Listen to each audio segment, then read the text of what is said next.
Hey everyone, Christina here for Card Player TV, and for this edition of Strategy, we're going to talk about 3-betting pre-flop in a tournament. Who better to talk to than Gavin Griffin, who's won a World Series of Poker bracelet, a World Poker Tour, and European Poker Tour title.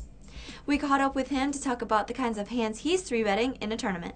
I'm almost always 3-betting with premium hands like like 10s or better, ace king, just because, it never hurts to get a lot of money in pre-flop with those hands. So, but then there's other situations where, if you've got a player who's playing really loose, or even someone who's actually playing really tight that is going to fold a lot of a lot of hands that they consider marginal, like 8s, 9s, 10s even, then you can 3-bet those players because you can probably get them to fold, and if not, you can represent a hand that's better than theirs after the flop, and then you won't be in danger to lose a lot of money with a hand like Jack 10 suited or something like that, unless you really flop a big hand. So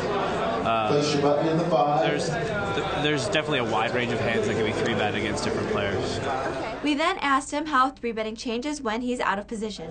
Well, with big hands, once again, I'm pretty much going to be 3-betting all the time. Every once in a while against a really aggressive player, I'll flat call aces or kings out of the big blind to try and get them to, fire off a lot of chips after the flop. But, for the most part, I'm pretty much going to 3-bet with my big hands.